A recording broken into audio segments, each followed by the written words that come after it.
Good morning, everybody. This is Stephen Pugh of the Home Bible College. It's January the 23rd and it's Matthew chapter 16.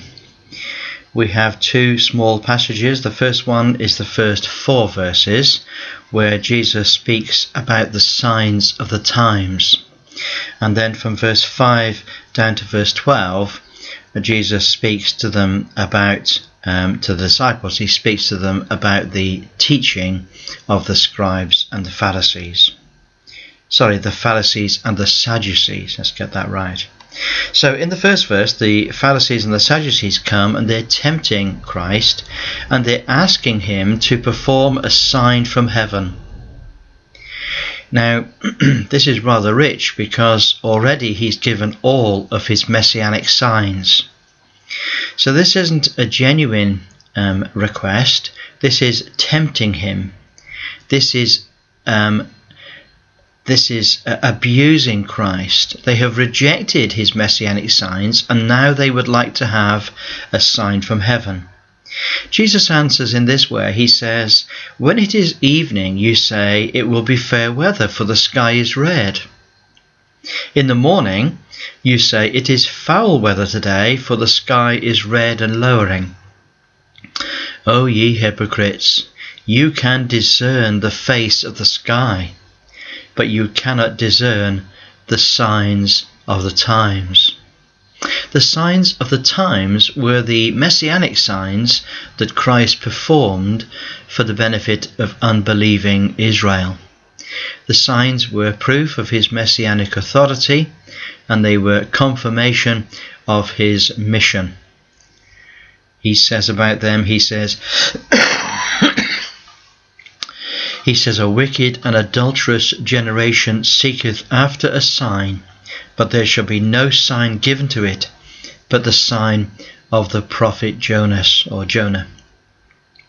And he left them and departed. Now we know from the other Gospels that the sign of the prophet Jonah was that he would be 3 days and 3 nights in the earth, just as Jonah was 3 days and 3 nights in the great fish. And so the only sign that they will have is the resurrection of the Lord Jesus. The resurrection of the Lord Jesus was the only sign that the Pharisees and the Sadducees would have.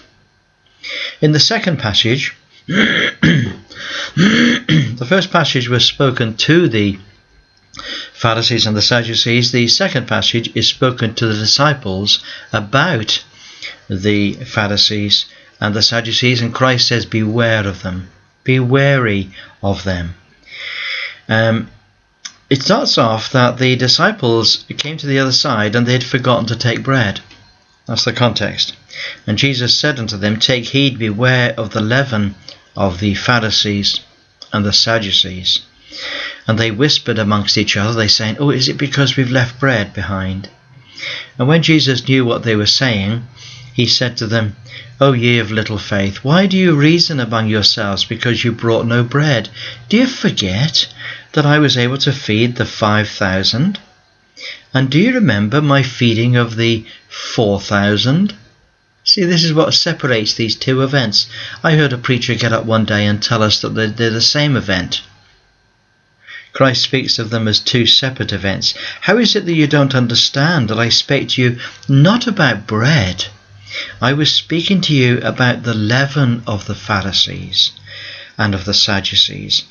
And then they understood how that he told them to beware of the leaven, not to beware of the leaven of bread, but of the doctrine of the Pharisees and the Sadducees. Now this is a very interesting thing.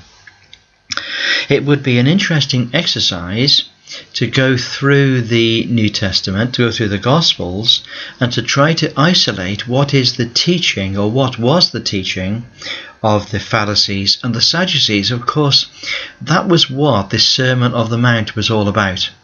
The Lord Jesus was correcting the false teaching of the Pharisees and the Sadducees in the Sermon on the Mount.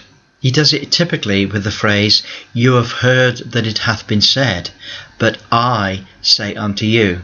So he's taking what they say and then he's saying what the scriptures actually say in the law about these particular points. It's very likely that we know now that the Mishnah is the summary of the teaching of the Pharisees and the Sadducees. And it's a very large book. It's like a large encyclopedia today. And it contains all of the rules that the Pharisees and the Sadducees added to the law. It deals with being unclean. It deals with women's issues. It deals with buying and selling. It deals with tithing. It deals with all the matters upon which the Pharisees and Sadducees had written down their thoughts and their judgments about issues according to Jewish law. Now the Lord Jesus says, beware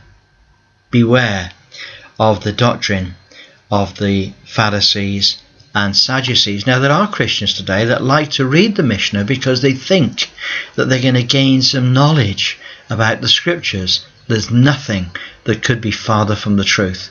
The Mishnah will not help in our understanding of the law, and we know this very specifically because Christ said, beware of the doctrine of the Pharisees and the Sadducees. You see, what you must understand is this, is that not everything that's taught in the name of God is right. The fact that these were Pharisees and Sadducees, the fact that they were religious people, doesn't mean that what they were saying was harmless, or what they were saying was correct, or what they were saying would be an interesting point to learn about. Jesus said, no, beware of their doctrine. In other words, keep a lookout.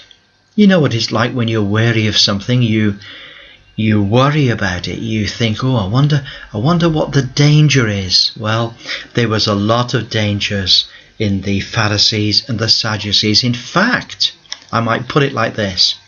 If you followed the doctrine of the Pharisees and the Sadducees exactly, you'd end up going to hell. That's what Jesus said.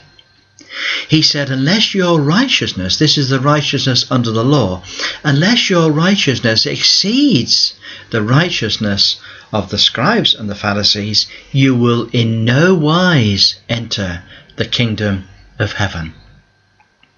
So the teaching of these Pharisees and the Sadducees did not lead to the resurrection of the righteous. It did not lead to the blessedness of the Messianic kingdom. Now that just shows how dangerous their doctrine was. It led people straight down that path to hell itself. That's why Jesus said, beware of the doctrine of the Pharisees and the Sadducees. Now don't forget to like this video, that is if you like it, and don't forget to subscribe. It's important to do that, and look forward to speaking to you tomorrow. God bless you. Bye for now.